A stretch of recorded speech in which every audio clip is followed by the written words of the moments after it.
네, 안녕하세요. 유현태입니다. 오늘은 이제 올림픽 첫 경기를 마친 날이니까 리뷰를 하려고 잠깐 켰습니다. 결과는 좀 마음에 안 드시는 분들이 많을 겁니다. 1대 0으로 뉴질랜드한테 지면서 좀 불안하게 시작을 하게 됐는데요.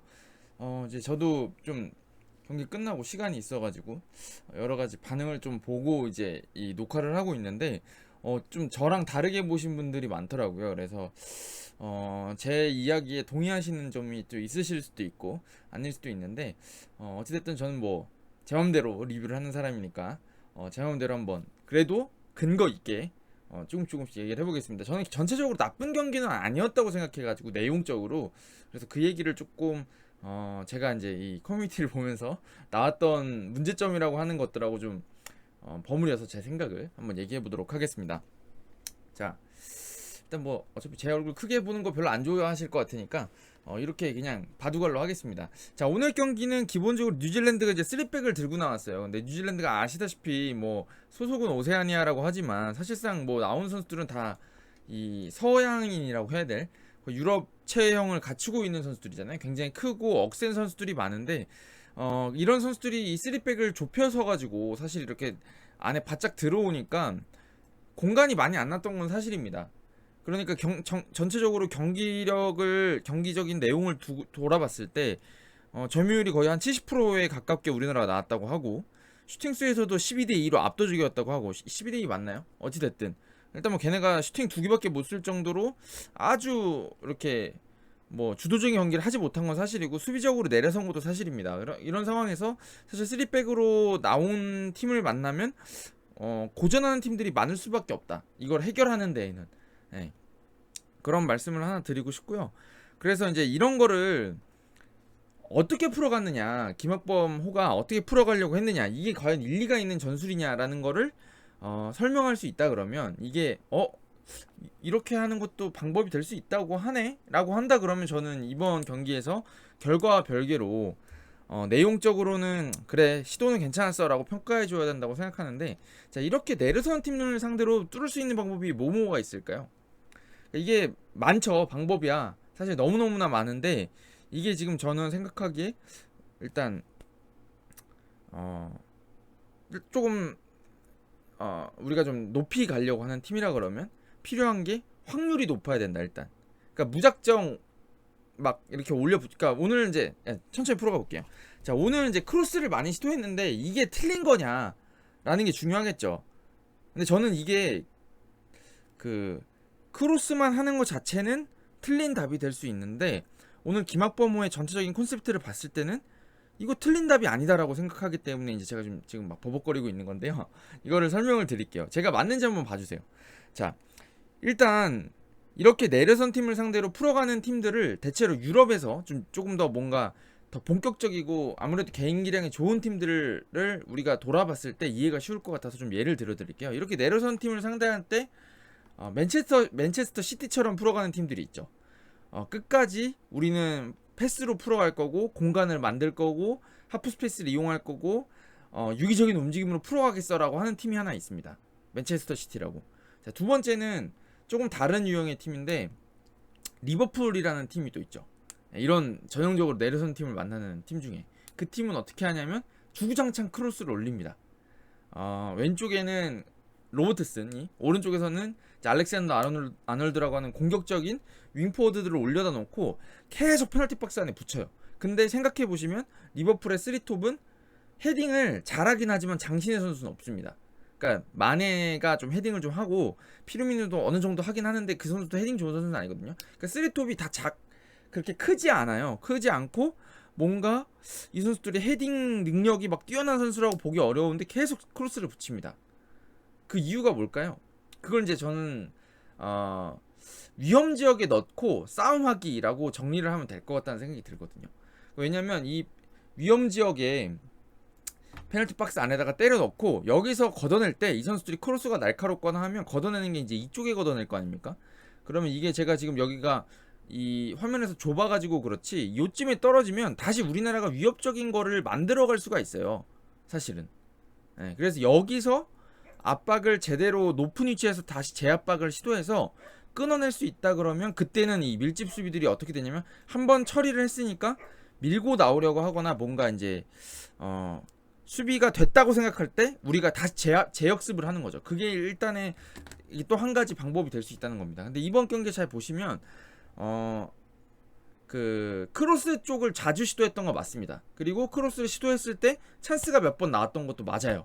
그러니까 이게 리버풀식으로 경기를 풀어가려고 했다 그러면 어느 정도 맞아 들어간 겁니다. 그걸 제가 적어놓은 게 이제 뭐 하이라이트만 봐도 알겠지만 권창우 선수가 가슴으로 잡아놓고 때렸던 그 뭐죠?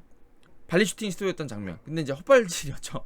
그게 골키퍼가 튀어나오는 거랑 타이밍이 안 맞아가지고 그 장면이 하나 결정적이었고, 황의조 선수 헤딩 장면, 유슈팅으로 나왔던 그 장면 좋았죠. 크로스였죠. 그 다음에 이동경 선수가 이동준 선수 쪽에서 나왔던 것도 크로스였고 결국에 땅볼 컵백이었고, 그 다음에 송민규 선수가 슈팅 못 때렸던 그 완벽한 거의 뭐 저는 원터치로 그냥 바로 때렸어야 된다고 생각하는데 그 장면도 측면에서 결국에는 장면이 나왔던 겁니다. 그러니까 이게 결국에는 이 안쪽으로 들어와서 세밀하게 풀어가는 거는 쉽지가 않은 거예요, 사실.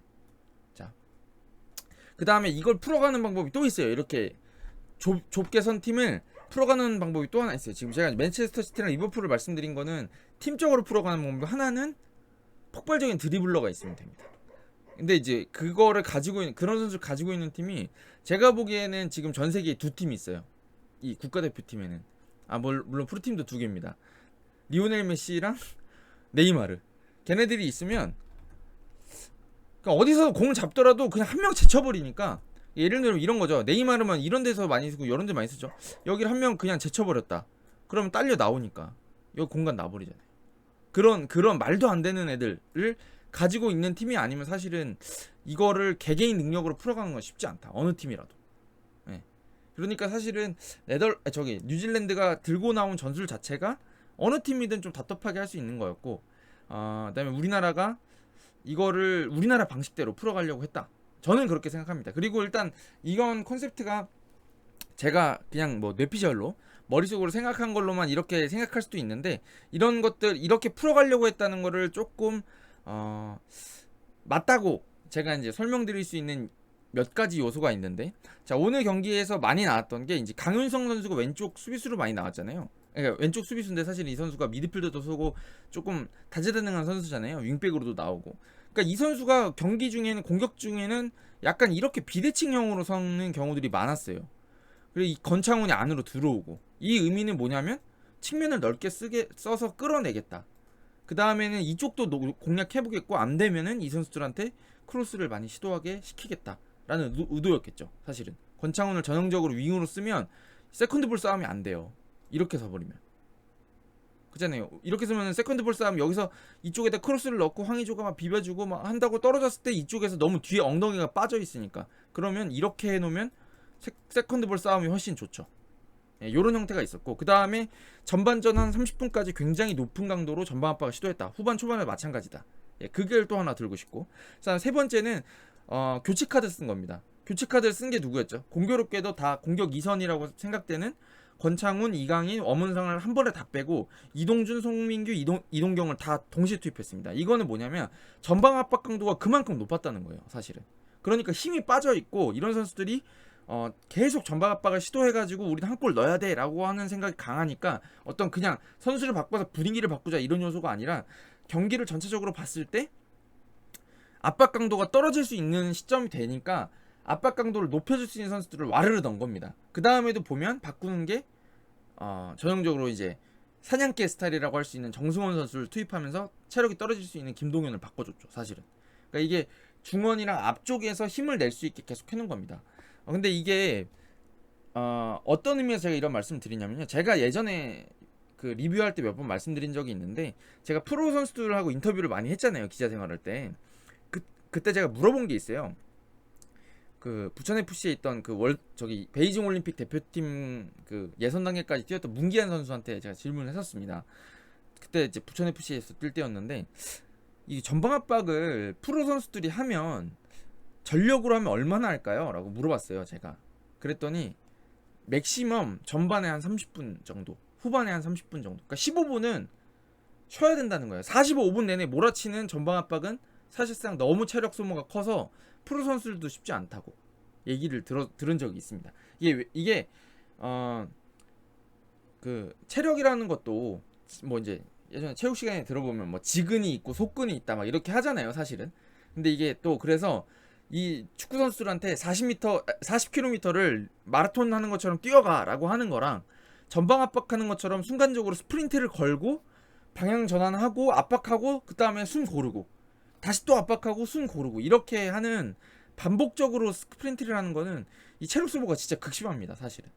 그러니까 축구가 보통 13km 정도 뛰었다 그러면 이 선수 미쳤다, 활동량 미쳤다라고 얘기한단 말이에요. 90분 동안 13km 뛰었다 그러면 거의 예전에 전성기 박지성을 떠올리면 됩니다.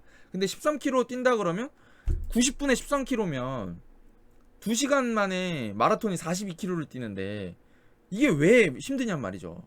왜냐면 스프린트를 하기 때문입니다. 그래서 이게 우리나라가 오늘 들고 나온 전술 자체가 체력 소모가 극심해요. 네, 그런 전술이었기 때문에 3명을 다 바꿨다. 그리고 이렇게 전방 압박 시도한 이유는 뭐냐면 3백으로 좁게 서가지고 쉽사리 빈틈을 내주지 않기 때문에 세밀하게 풀어가는 전술은 쉽지 않기 때문에 앞쪽에다가 위험지역에 때려넣고 상대가 차단하는 거를 우리가 세컨드볼 싸움을 막 해가지고 혹은 전방 압박을 해가지고 얘네들을 압박해가지고 끊어낸 다음에 그 다음에 얘네 빈틈을 다시 노리겠다. 그러니까 이게 전방 압박이고 제압박해가지고 세컨드볼 싸움 노리는 것도 예를 들면 압박 라인을 이렇게 뒤에서 잡으면 전형적인 압박이 돼버리거든요, 사실은. 이렇게 그러면 역습거리가 길어지면 얘네도 재정비할 수 있는 공간이 넓어질 수 있거든요. 근데 여기서 딱 끊어내면 이해되시죠? 그러니까 이게 우리나라가 돌려가지고 막 들어갈 때는 이게 U자형 빌드업이라고 많이 하잖아요. 답답하게 U자형으로 막 돌려가는 형식으로 공격을 한다 그러면 여기도 뚫고 여기도 뚫어야 돼요. 그러니까 두 선을 다 뚫어야 되니까 굉장히 힘듭니다. 근데 전방 압박을 해가지고 여기서 끊어갈 수 있다 그러면 단번에 위험지구로 들어갈 수 있는 거죠, 사실은. 그래서 저는 사실 이번 경기에서 뭐 크로스 너무 많이 시도하고 약간 뻥축구 같다라고 말씀을 하시는데 이거는 저는 A대표팀하고 연관해서 봐야 된다고 봐요. A대표팀이 경기력 좀 안 좋을 때 무슨 얘기 나오나요? 아니 위험지역에 투입하고 하라고. 왜 자꾸 외곽만 맴도냐고. 왜 빙빙 바깥에만 돌아. 왜 자꾸 이쪽에서 빌드업만 한다고 집착하는 거야? 라고 얘기하시잖아요. 근데 이번에는 김학범은 계속 위험지게 붙였습니다. 그러니까 얘기 나오는 게 뭐죠? 아니 왜 자꾸 크로스만 올리냐고, 답도 없이 라고 하는데 그게 저는 맞닿아 있는 문제라고 생각해요. 방법이 이렇게 내려선 팀 상대로는 풀어가는 게 쉽지 않으면 크로스를 붙이거나 그러니까 위험지역에 넣고 싸우거나 아니면 뒤에서 돌리는 게 방법이거든요. 그래서 빈틈을 찾거나 이게 아니면은 그냥 방법이 없는 거죠. 근데 이게 지금 일리 있게 가냐. 벤투는 예를 들면 이거를 끝까지 만들고 하는 팀입니다. 그런 팀을 만들어 가고 있는 거죠. 근데 김학봉 감독님은 어떠냐면 이게 답답하다 이거야. 앞에 때립니다. 그러면 앞에 때리는 것만 하면 사실 문제가 있어요. 왜냐면 역습당한다니까요. 이게 앞에 때려놓고 그냥 차단당하면 역습당할 수가 있어요. 근데 이거를 제어하는 방법이 뭐다? 미친 전방 압박이다. 그래서 오늘 그걸 보여준 겁니다. 근데 이제 이게 안 된 거죠. 근데 왜 안 됐냐? 저는 생각하기에 전반전에 왔던 황의조, 권창훈의 찬스에서 그 다음에 여기 아까 제가 말씀드렸던 황의조의 헤딩슛, 권창훈의 그 가슴으로 발아놨던 장면, 그 다음에 하나 플러스에서 이건 굉장히 좀 어려운 장면이었는데 권창훈 선수 감좋게 잘 됐어요. 그 발리슛 때린 장면. 그 3개 정도에서 한 골만 들어갔으면 경기에 이렇게 안 됐을 겁니다. 근데 이거는 결과론적인 거라 가지고 사실 말씀드리기가 어려운데 축구라는 게 그렇잖아요. 사실 골이 모든 걸 다 경기 흐름을 다 바꿔버려요. 모든 흐름을 다 바꿀 수 있어요. 예를 들면 오늘 이 한 골이 먼저 들어갔다 그러면 우리나라는 좀 느긋하게 경기를 했을 거고 뉴질랜드를 끌어냈을 거니까 뒤를 더 쉽게 뭐 이동준 나중에 뭐 이동경 송민기 들어왔을 때 더 쉽게 털 수 있었고 우리나라도 전방 압박 강도를 그렇게 높일 필요가 없었고 네, 그리고 좀 더 안정적으로 운영할 수 있었겠죠. 사실은 수비는 굉장히 잘 된 편이잖아요 오늘은. 그런 상황이었기 때문에 이거를 단순히 뭐 야 결과론적으로 누가 골이 그렇게 뭐 안 들어가서 못했다는 걸 말을 못하겠어 라고 한다 그러면 맞는 말인데 그렇지만 어쩔 수 없이 어려운 경기가 됐던 건 마무리가 찍히지 않아서였다라고 생각합니다. 그리고 제가 조금 더 말씀드리고 싶은 거는 오늘 이제 크리스 우드라는 선수가 왜 프리미어리그에서 뛰고 있는가를 우리가 좀 알게 됐잖아요. 사실은 아 이거 별거 아닌 장면일 수도 있고 사실 저는 그 실점이 좀 아쉬운 게 정태욱 선수가 그 손 발로 안 걷어냈어도 될 것 같은데 송범근이 굉장히 쉽게 처리할 수 있는 거였는데 걷어내려고 하다 굴절이 됐잖아요. 사실 그게 좀 어버버 하다가 이제 넘어간 것 같은데 그 상황에서 이제 우드가 집중력 있게 마무리를 하면서 이제 이게 결국 경기가 이렇게 된 건데 전 개인적으로는 이 황의조 선수를 끝까지 남겨놓은 이유는 그 득점력 그 아시안 게임 보여줬던 그 마지막 한 방, 그거를 믿고 넣었던 것 같은데 그 마지막 마무리가 찍히지 않은 게 우리나라의 패인이 아닌가 싶습니다, 사실은. 근데 이 골 결정력이라는 건 단번에 좋아지도 않지만 어쩔 수 없죠. 뭐 집중력 높여서 하는 수밖에 없다. 말 그렇게 하는 수밖에 없죠. 지고 싶지 않으면 골 넣어, 이거밖에 할 말이 없어가지고 사실은 더 말씀드리지 못하겠어요. 근데 하여튼 골 결정력이 너무 아쉬운 경기였다. 예, 이런 말씀을 좀 드리고 싶고요. 그 다음에 이제 오늘 경기에서는 그 더웠다는 것도 좀 고려를 해주셨으면 좋겠습니다. 사실은 더웠기 때문에 뭐 그럼 뉴질랜드 안 더웠냐라고 하시겠지만 어찌됐든 전방 압박 시도하는 팀이 체력 소모가 더 큰 건 맞으니까. 예. 그런 것들을 좀 고려해서 봐주셔야 될 것 같고요. 사실은 제가 좀 보다 보니까 이제 그런 것도 있더라고요. 근데 이것도 또 제 생각인데, 보다 보니까 아니 이렇게 뻥축구 할 거면 정태욱을 최전방에 올린 거, 그거에 대해서도 얘기가 좀 있더라고요. 근데 저는 개인적으로는 정태욱 선수 올라간 거 나쁘다고 생각 안 합니다. 그러니까 오세훈을 안 뽑은 거, 조규성 안 뽑은 거 저는 그렇게 나쁘다고 생각 안 해요. 그 이유가 제가 제 나름의 이유가 있는데 그걸 좀 설명해 드리려고 하는데요. 이건 뭐 동의 안 하시고 제가 맞다는 건 아닙니다. 동의 안 하시는 분들은 그냥 그렇게 다 생각하실 수 있다고 생각해요. 다 이유가 나름의 이유가 있는 거니까, 답답할 때도 다 이유가 있는 거고. 근데 이제 다만 제 생각이 있으니까 좀 설명드리고 싶은 게 뭐냐면, 자, 지금 우리나라 콘셉트를 잘 봐야 됩니다. 그러니까 경기 콘셉트가 오늘 제가 지금까지 여기까지 계속 말씀드린 게 뭐냐면, 페널티 박스 안에 넣고 꼭 머리로 해결하겠다는 게 아니라 이 세컨드 볼 떨어지는 거에서 앞에서 싸워서 우리가 뭔가 변수를 창출하겠다는 거예요. 사실 여기서 뭔가 압박해서 변수를 창출하겠다는 거예요. 근데 사실 오세훈 선수가 크고 등딱도 좋고 그 다음에 높이도 있고 다 알아요. 슈팅도 심지어 좋아. 많이 가지고 있어요. 근데 오세훈이 전방 압박을 굉장히 강하게 걸어줄 수 있느냐? 제가 보기엔 황의조가 더 기민하고 빠릅니다, 사실은. 오늘 그래서 전방 압박 전반전에 굉장히 많이 해줬잖아요, 이강인하고 같이. 그러니까 이강인도 오늘 잘 보시면 제가 보기엔 알고 나왔어요. 60분까지 뛰는 거를 알고 나온 것 같아요. 왜냐면 그 정도 강도로 계속 뛸 리가 없어요. 90분을 다 뛰어야 된다 그러면. 근데 제가 보기엔 감독님이 말한 것 같아. 야, 오늘은 후반 15분 20분까지만 뛰고 나올 거니까 다 쓰고 나와라, 한 것 같아. 제 생각이, 제 이것도 추측이에요. 그러지 않았을까 싶어요. 그런 상황에서는 오세훈이라는 선수보다는 황의조가 확실히 강점이 있고, 그러면은 왜, 그러니까 이제 많은 분들 말씀하신 거 같아요. 황의조 뽑은 건 알겠다. 근데 왜 조규성이랑 오세훈을 안 빼갔냐? 안 뽑아갔냐? 둘 중에 한 명 뽑을 수 있잖아 라고 말씀하시는데, 제가 보기엔 이거예요. 높이를 안 쓰겠다는 거예요. 높이를 굳이 살릴 필요가 없다는 겁니다.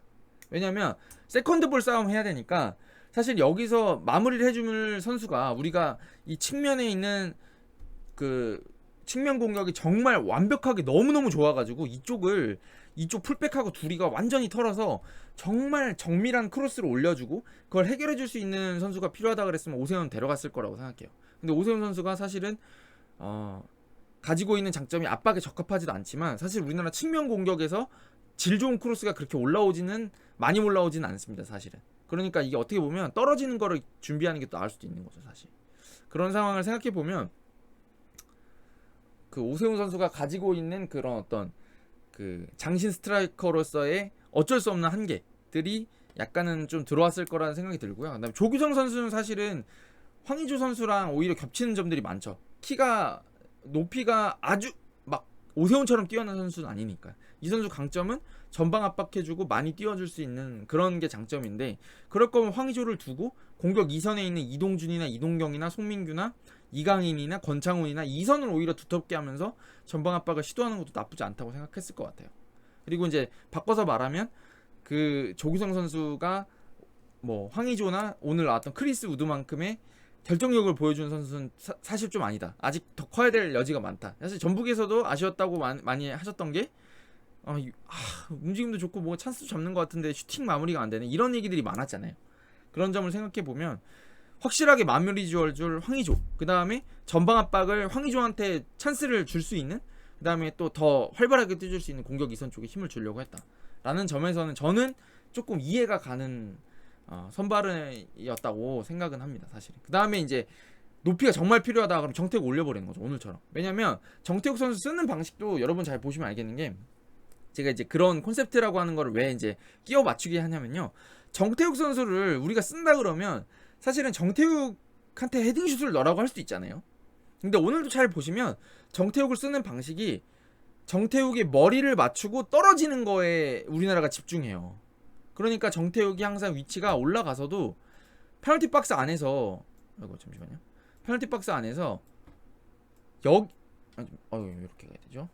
여기서 이렇게 헤딩을 하는 게 아니라, 이거 물론 세트피스 때는 그렇게 하는데 뒤에서 볼이 넘어올 때, 막판에 넘어올 때 보면 페널티 박스 근처에 있어요. 여기에. 왜 여기 있을까요? 여기에 들어가면 어딘가에 떨어지면 요 세 선수가 먹으라는 거죠. 그러니까 이게 다 어떤 높은 선수들의 머리로 직접 마무리하는 게 아니라 세컨드 볼 싸움에 조금 집중하는 경향은 분명히 있는 것 같다. 네, 이런 생각이 듭니다.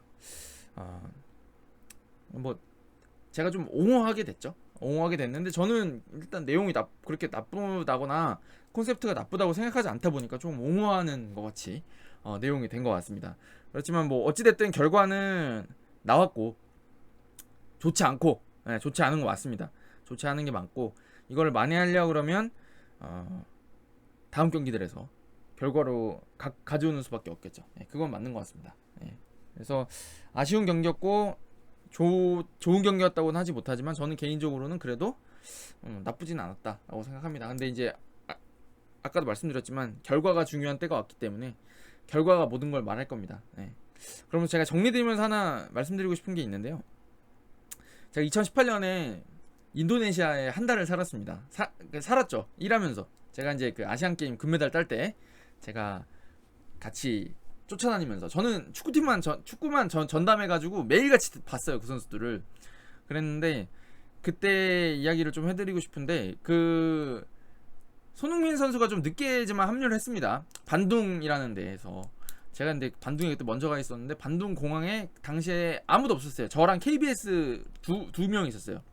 그랬는데 그때 이제 손흥민 선수가 왔습니다. 그리고 하루 만에, 하루인가 그 다음 날인가 다다음 날인가 말레이시아랑 경기가 있었습니다.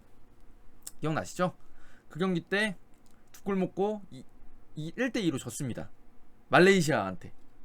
황의조도 나왔고 손흥민도 심지어 교체로 출전했는데 1대2로 졌습니다. 그때 굉장히 욕 많이 먹었습니다. 황희찬 선수가 오늘 또 비슷한 이슈가 있던데 악수 안 하고 들어가고 사포였죠? 그런 각종 논란이 쏟아진 경기였어요. 사실 그때 모두가 그랬죠. 그만둬라 암도. 그럴 거면 인도네시아에서 헤엄쳐서 와라, 이런 얘기들을 많이 봤습니다. 제가. 하지만 그대의 결과는 어땠죠? 네. 금메달로, 네, 결과를 마무리했습니다. 그러니까 제가 말씀드리고 싶은 거는 잘했다는 게 아니에요. 이번 경기 잘했다는 게 아니고 그럼 이번 대회 또 메달 딸 거다, 이런 얘기는 아닙니다. 그런 얘기는 아닌데 조금 느긋하게 보셔도 될 것 같아요. 다음 경기까지는 좀 느긋하게. 다음 경기까지 못하면 이거는 답이 없는 거고, 다음 경기까지 조금 느긋하게 보셔도 될 것 같고요. 제가 보기에는 내용이 나쁘지 않았기 때문에 좀 느긋하게 보시는 것도 나쁘진 않을 것 같다. 예, 이런 약간의 대표팀 실드를 치면서, 예, 너무 이제 속상해 하시면, 예, 정신 건강에 안 좋으니까, 네, 그렇게 봐주시면 어떨까 싶습니다. 네, 가겠습니다. 다음에는 이제 이번 주말에는 또 K리그가 있죠. 예, K리그 열린 경기들 중에 제가 재밌게 본 경기 있으면 리뷰하러 오도록 하겠습니다. 여러분 감사합니다.